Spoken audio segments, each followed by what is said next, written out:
अस्सलाम वालेकुम dear students. इस वीडियो लेक्चर में हम लोग चैप्टर 21 के न्यूमेरिकल प्रॉब्लम सॉल्व करेंगे।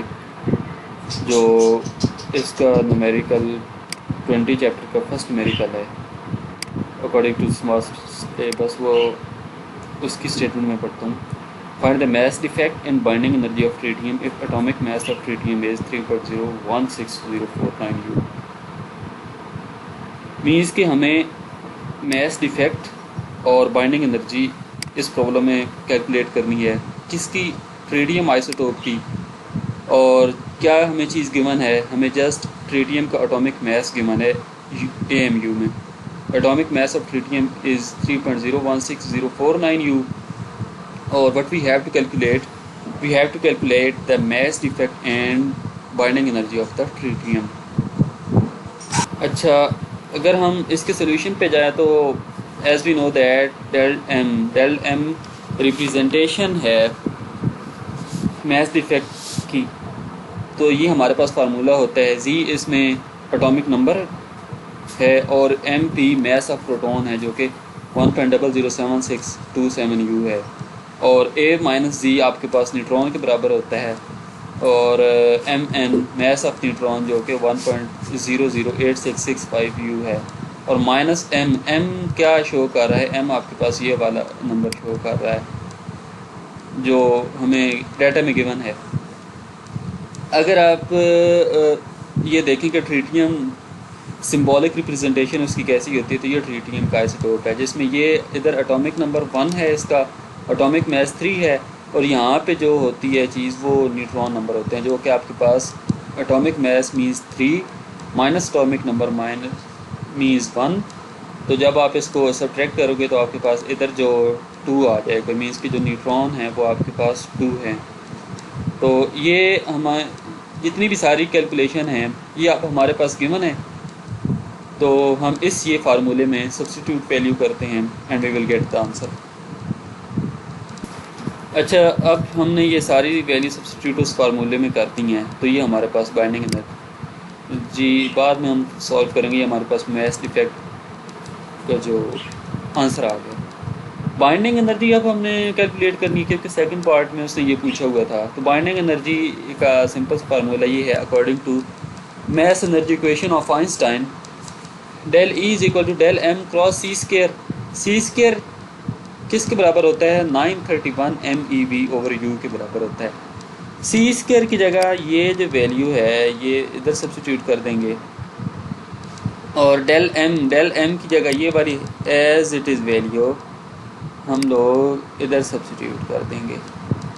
तो फिर क्या होगा स्टूडेंट, यहाँ से डेल एम और सी स्केयर वैल्यू सब्स्टिट्यूट करने के बाद ये यू इस यू के साथ कैंसिल आउट हो जाएगा और you will get the final answer which is 7.97 MeV।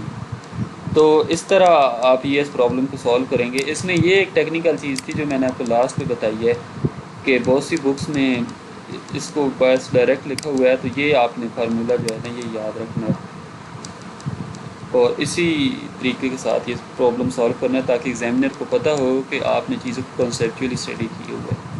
अब हम नेक्स्ट न्यूमेरिकल देखते हैं। अच्छा, नेक्स्ट क्वेश्चन में हमारे पास जो न्यूमेरिकल प्रॉब्लम है वो है दी एलिमेंट, और एक ये एलिमेंट है PA जिसका एटॉमिक नंबर 91 है, एटॉमिक मास 234 है, is unstable and decay beta by emission, beta emission with half life. ये हाफ लाइफ इसकी गिवन है 6.66 hours. State the nuclear reaction and daughter nuclei. तो हमारे पास हाफ लाइफ प्रोटेक्टिनियम की गिवन है 6.6 आवर्स। ऐसे यूनिट में कन्वर्ट करने के लिए आप 3600 के साथ मल्टीप्लाई करेंगे तो ये सेकंड में आ जाएगा इसकी half life. But we have to find the nuclear reaction as well as the daughter nuclei. तो ये आपके पास इसका सोल्यूशन गिवन है कि जब बीटा एमिशन होती है तो ये उसका जनरल फार्मूला है कि आपके पास एक पेरेंटल न्यूक्लियाई हो तो उसके एटॉमिक नंबर में एक 1 का इंक्रीमेंट हो जाता है, लेकिन एटॉमिक मास में कोई चेंजिंग नहीं आती और ये आपके पास एक बीटा पार्टिकल इस तरह एमिट हो जाता है। जिसका एटॉमिक नंबर आपके पास -1 के बराबर होते हैं, एटॉमिक मास 0 होता है, मीन्स के एटॉमिक मास में कोई चेंजिंग नहीं होती। तो इसी मेथड को फॉलो करते हुए x की जगह हमारे पास जो अवेलेबल एलिमेंट है वो आ जाएगा, और जब बीटा डीके होगा तो इधर 91 है, एक इंक्रीमेंट होगा तो 92 हो जाएगा। एटॉमिक मास में कोई चेंजिंग नहीं होगी तो 234 एज इट इज़ रहेगा, और ये बीटा एमिशन कर जाएगा बीटा पार्टिकल को। तो आपके पास क्या है, मीन्स कि जो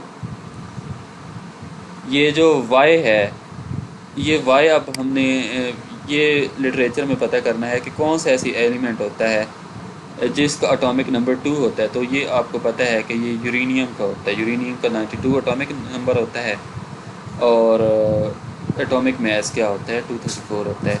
तो इस तरह आपके पास क्या बन जाएगा, एक अननाउन एलिमेंट से आपने नाउन उसको कर लिया है with the consideration of its atomic number. अब हम न्यूक्लियर रिएक्शन की बात करते हैं। न्यूक्लियर रिएक्शन में क्या होता है, आपके पास ये जो एलिमेंट था पेरेंटल एलिमेंट, वो जब क्या करता है, जब वो न्यूक्लियर रिएक्शन करता है तो ये वाला प्रोसेस या ये वाला रिएक्शन अपीयर होता है। मीन्स के आपके पास प्रोटेक्टिनियम कन्वर्ट हो जाता है यूरेनियम में। और अगर ये एक और गौरतलब बात ये है कि law of conservation of energy और law of conservation of charges दोनों साइडों पे होल्ड करेंगे, ये आपने हर रिएक्शन में ख्याल रखना है। चार्जेस की अगर हम बात करें कि ये देखें यहाँ पे 92 एटॉमिक नंबर है, और यहाँ पे कितना होना चाहिए, यहाँ पे भी 92 ही होना चाहिए। इधर अगर 91 है तो इधर भी 91 ही होना चाहिए, इन दोनों का सम। कैसे 91 है, 92 माइनस एक ये जो इधर इसका है -1 करेंगे तो वो आपके पास क्या आ जाएगा, 91 हो जाएगा। मीन्स के दोनों तरफ क्या है, चार्ज होल्ड कर एटॉमिक नंबर का। जो एटॉमिक मास अब हम चेक करते हैं, 234 इस साइड पे है, और इस साइड पे क्या है आपके पास 234 + 0 234, मीन्स के चार्ज नंबर क्या कर रहा है, होल्ड कर रहा है। तो इसीलिए क्या है, ये वाला रिएक्शन पॉसिबल है। तो फिर डॉटर न्यूक्लियाई क्या आ जाएगा, ये जो इधर अपीयर हो रहा है ये आपके पास डॉटर न्यूक्लियर रिएक्शन में आ जाएगा। ये जो ओरिजिनल होता है मोस्ट लेफ्ट हैंड साइड पे जो रिएक्टेंट होता है वो आपके पास पेरेंटल न्यूक्लियाई होता है, और जो राइट साइड पे रिएक्शन होता है जो कि प्रोडक्ट की फॉर्म में होता है ये आपके पास डॉटर न्यूक्लियाई होता है। ये डॉटर न्यूक्लियाई आ जाएगा। Next question 21.4, find the energy associated with the following reactions. ये मेरी रिएक्शन गिवन है जिसमें नाइट्रोजन प्लस हीलियम रिएक्टेंट हैं और वो बना रहे हैं ऑक्सीजन प्लस प्रोटियम। तो इस रिएक्शन की हमें एक तो एनर्जी कैलकुलेट करनी है, और दूसरा हमने ये बताना है कि इसमें नेगेटिव साइन क्या इंडिकेट कर रहा है। अच्छा, अगर हमने एनर्जी कैलकुलेट करनी है तो एनर्जी का जो फार्मूला होता है वो आपके पास होता है बाइंडिंग एनर्जी की अगर हम बात करेंगे तो हमारे पास होता है डेल्टा ई, और वो बराबर हो जाता है mc², जिस तरह हमने वो पीछे पढ़ा हुआ है। तो इधर से मीन्स कि हमें सबसे पहले क्या मालूम करना है, डेल्टा m फाइंड करना है, और c² तो उसकी एक वैल्यू फिक्स है, वो तो कैलकुलेट करने की ज़रूरत नहीं है। तो सबसे पहले मीन्स कि हमें डेल्टा m ये कैलकुलेट करना है। तो डेल्टा m कैलकुलेट करने के लिए हमें ये वाला फार्मूला ये गिवन है कि वो कैसे कैलकुलेट हो सकता है कि सबसे पहले मास of neutron plus mass of helium, ये जो रिएक्टेंट का मास है वो माइनस कर देंगे प्रोडक्ट के मास में से।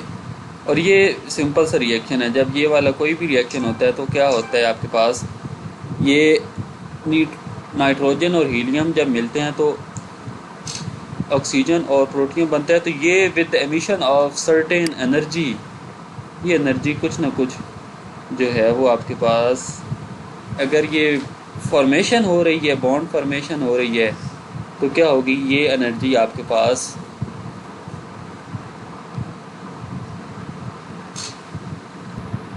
ये एनर्जी आपके पास क्या हो जाएगी, रिलीज़ हो जाएगी। और अगर आपने बॉन्ड को ब्रेक करना है तो आपको क्या करना पड़ेगा, you have to provide the energy to that reaction. तो मास ऑफ न्यूट्रॉन ये गिवन है AMU में, मैस ऑफ हीलियम ये भी गिवन है, तो मैस ऑफ ऑक्सीजन ये भी, और मैस ऑफ प्रोटियम ये भी आपको अगर गिवन है, तो क्या आप करेंगे, ये सिंपल ये जो सारे मैसेज हैं AMU में, ये आपने ख्याल रखना है कि यहाँ पे आपने जो भी वैल्यू पुट करनी है वो आपने AMU की पुट करनी है। There is a difference between AMU and atomic mass of an element.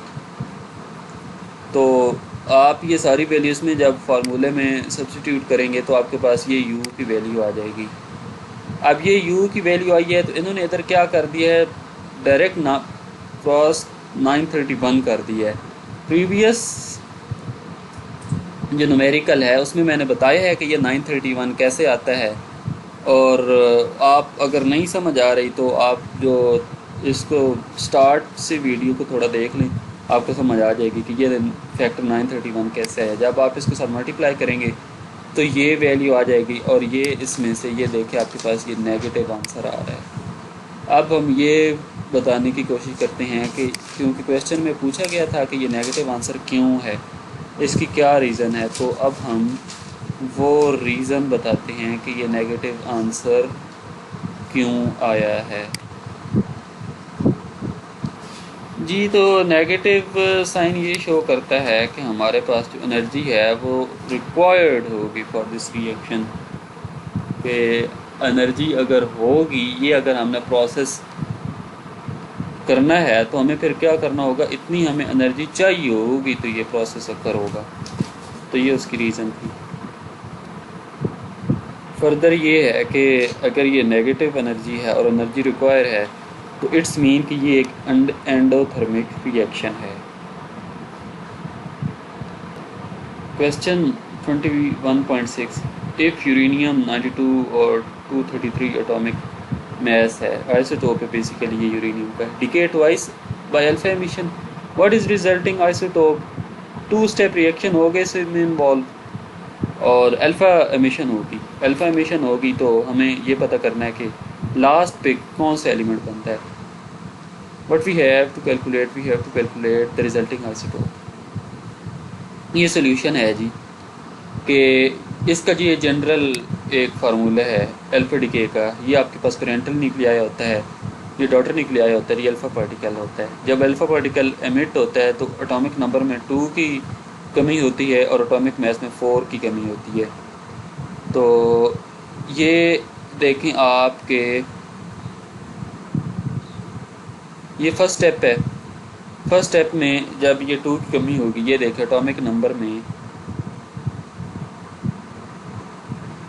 इन्होंने इधर क्या किया हुआ है, इन्होंने इधर डायरेक्ट लिखा हुआ है सेकंड स्टेप को। तो ये आप इधर से ऐसे समझ लेना कि ये जब 2 दफ़ा होगा, एक दफ़ा क्या होगी, 2 की कमी होगी, एटॉमिक नंबर तो क्या हो जाएगा इसके 92 से 90 हो जाएगा। मज़ीद जब दूसरी दफ़ा अल्फ़ा एमिशन होगा 90 से मज़ीद जब 2 की कमी होगी तो आपके पास क्या रह जाएगा, 88 रह जाएगा। और 88 रह जाएगा तो उसके जो एटॉमिक मास है उसमें कितनी कमी होनी चाहिए, उसमें पहली दफ़ा 4 की होनी चाहिए और दूसरी दफ़ा कितनी होनी चाहिए, 4 की होनी चाहिए। मीन्स कि 8 की कमी होनी चाहिए। ओरिजिनल आपके पास क्या है, 233 है। 233 में से आप 8 माइनस करें तो आपके पास क्या आता है, 225 आता है। तो ये आपके पास क्या है, डॉटर एलिमेंट बन जाएगा।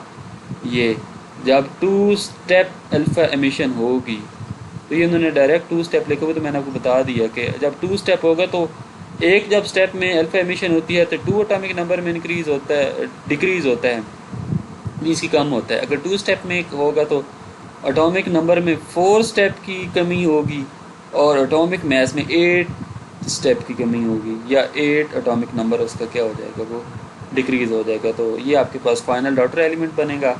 और ये अब हम पीरियोडिक टेबल में अगर हम देखें तो ये इसका आता है RA एलिमेंट को रिप्रेजेंट करता है।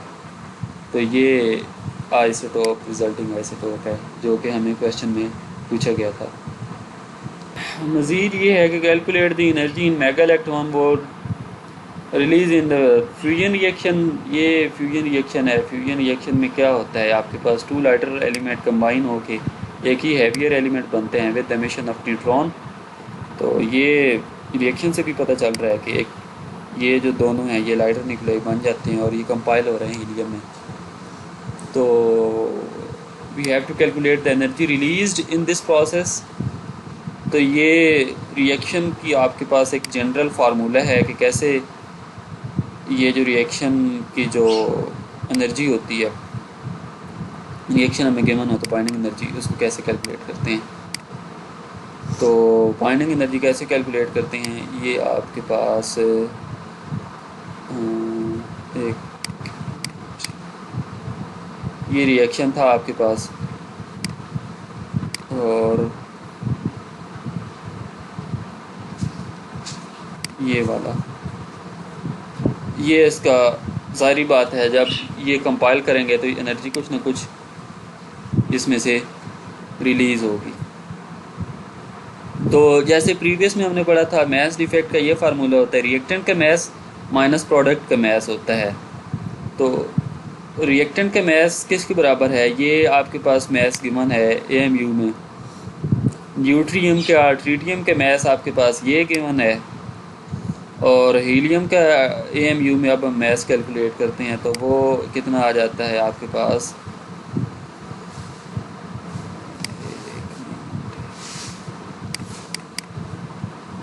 तो हीलियम का जो मैस है वो आपके पास आ जाता है, ये हीलियम का मैस है AMU में। मैस ऑफ न्यूट्रॉन का ये है। ये सारी वैल्यूज़ हम मैस डिफेक्ट के फार्मूले में पुट करेंगे तो you will get the final answer, जो कि आपके पास मैस डिफेक्ट की ये वैल्यू आ गई है। अब मज़ीद वही ये इन्होंने डायरेक्ट इधर क्रॉस 931 लिखा हुआ, तो मैंने इसीलिए बिल्कुल स्टार्ट में आपको ये बड़ी अच्छे तरीके के साथ ये सारा कुछ समझा दिया था कि ये 931 कैसे डायरेक्ट आप लिखोगे और ये वाला जो आंसर है ये कैसे डायरेक्ट आ जाता है। एक दफ़ा फिर मैं दिखा देता हूँ आपको। ये देखें, इसमें ये हमारा फर्स्ट नेम था, तो ये यहाँ तक तो एज इट इज़ ही बात है। ये बेसिकली हमारे पास ये फार्मूला होता है जो उधर उन्होंने बिल्कुल डायरेक्ट लिखा हुआ है। Del M cross C square की जगह ये जो सी स्केयर इस चीज़ के बराबर होता है 931 MEV/U। ये फिर सी स्केयर की जगह ये वाली वैल्यू सब्स्टिट्यूट करेंगे तो ये इधर जो एक इसके साथ U आ रहा है डेल M के साथ, और ये जो इसके साथ डिनोमिनेटर में U है, ये कैंसिल आउट हो जाते हैं। तो ये फिर बचता सिर्फ 931 MEV, लेकिन उधर उन्होंने डायरेक्ट लिखा हुआ है, तो ये आपने ये इस तरह स्टेप वाइज करना है। तो ये इसका जब 931 के साथ मल्टीप्लाई करेगा तो ये एनर्जी जो रिलीज़ होगी वो ये होगी। एनर्जी रिलीज़ हो रही है तो ये पॉजिटिव साइन आएगा, डोंट फॉरगेट दिस थिंग। और एनर्जी अगर एंडोथर्मिक रिएक्शन है तो फिर नेगेटिव साइन आएगा। लास्ट क्वेश्चन है जी, शीट ऑफ इसकी है लीड की 5.00 millimetre thick, reducing intensity of beam gamma rays of factor 0.4. Find the half value thickness of इस शीट की which will reduce the intensity to the half its value. Thickness of sheet data में ये given है, millimetre में है, तो ऐसे unit में कन्वर्ट करने के लिए 10⁻³ कर देंगे, क्योंकि हमें पता है कि 1 millimetre is equal to 10⁻³ metre के बराबर होती है। रिडक्शन इन इंटेंसिटी वो भी चीज़ गिवन है, और बीम की जो reduction in intensity of beam वो I1 के साथ रिप्रेजेंट करेंगे। रिडक्शन ऑफ इंटेंसिटी इन जो इस एलिमेंट लिड है उस शीट में I2 है। तो we have to calculate the thickness of lead sheet.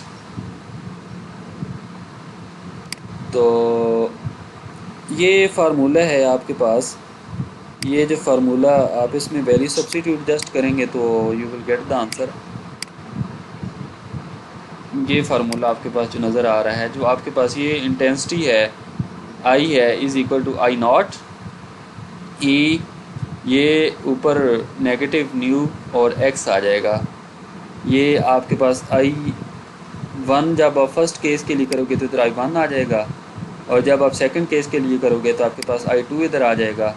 और इधर जब फर्स्ट के लिए करोगे तो उसकी करस्पॉन्डिंग x1 की वैल्यू आ जाएगी, और जब सेकंड के लिए करोगे तो करस्पॉन्डिंग उसकी जो थिकनेस है वो x2 आ जाएगी।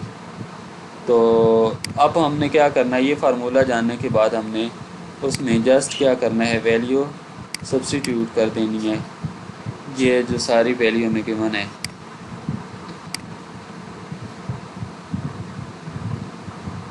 वैल्यू सब्स्टिट्यूट करेंगे जी। I1 की जगह जो हमें चीज़ I1 की गिवन है, ये वाली I1 की वैल्यू गिवन है, I1 की जगह हमने ये वैल्यू सब्स्टिट्यूट कर दी। I0 से I0 इधर कैंसिल हो जाएगा, और E माइनस न्यू x1 ये आपको पता है, आपने मैथ में पढ़ा होगा कि अगर मैं एक्सपोनेंशियल को मैंने अगर क्या करना है, कैंसिल करना है, तो आप क्या करोगे, दोनों साइड पे नेचुरल लॉग लोगे। नेचुरल लॉग इधर भी ले लोगे, नेचुरल लॉग इधर भी ले लोगे। नेचुरल लॉग जब आप लोग इधर लोगे तो आपको क्या बनेगा, जो पावर फार्मूले लगाओगे, पावर फार्मूले लगाने का क्या होता है कि ये जो पावर होती है ये वाली पहले आ जाती है और साथ नेचुरल लॉग आ जाता है, और ये जो सारा फैक्टर है आपके पास ये 1 के बराबर होता है। और यहाँ से फिर क्या आ जाएगा, एक ये वाली इक्वेशन आ जाएगी जी। सेकंड केस के लिए सेम एज इट इज़ करोगे, I2 की वैल्यू यहाँ पे सब्स्टिट्यूट करेंगे, I0 कैंसिल करेंगे, यहाँ पे फिर क्या करेंगे, नेचुरल लॉग दोनों साइड पे लेंगे, नेचुरल लॉग दोनों की साइड पे लेंगे, लॉ की प्रॉपर्टी यूज़ करेंगे, पावर स्टार्ट में आ जाएगी और ये आपके पास पूरा फैक्टर 1 आ जाएगा। फिर आप क्या करेंगे, ये कंपेयर करेंगे, और कंपेयरिंग में किस तरह करेंगे, उसको डिवाइड बेसिकली करोगे इक्वेशन 1 को इक्वेशन 2 पे। अच्छा, जब आप लोग इसको डिवाइड कर लेंगे तो ये आप देखें कि नेचुरल लॉग इसका 0.4 का आंसर आ जाएगा और 0.5 का ये आंसर आ जाएगा, दोनों नेगेटिव में आके नेगेटिव नेगेटिव कैंसिल हो जाएंगे। और यहाँ से आपके पास x1 की वैल्यू जो है वो, जब आपके पास क्या है वो गिवन है, तो x2 की वैल्यू हमने कैलकुलेट करनी है, तो बाकी सारे फैक्टर दूसरी साइड पे ले जाएंगे, x2 को एक साइड पे रखते हुए मैथमेटिकल स्टेप आप लोग परफॉर्म करोगे तो आप लास्ट पे ये वाला आंसर आ जाएगा, जो कि x2 की वैल्यू जो कि एक थिकनेस है उस शीट की जिसकी हमने फाइंड करनी चाहिए, इस शीट की थिकनेस है 3.78 मिलीमीटर। तो ये न्यूमेरिकल प्रॉब्लम थे चैप्टर लास्ट के। आई होप आपको समझ आ गई होगी। अगर फिर भी कोई चीज़ रह जाती है, कुछ आप लोगों ने पूछना हो, तो आप लोग ग्रुप में मैसेज कर दिया करें या CR के थ्रू मुझे ना इन्फॉर्म कर दिया करें, मैं आपको करेक्शन करा दिया करूँगा जहाँ पे आपकी कोई प्रॉब्लम वगैरह हुआ तो। ओके, अल्लाह हाफिज़।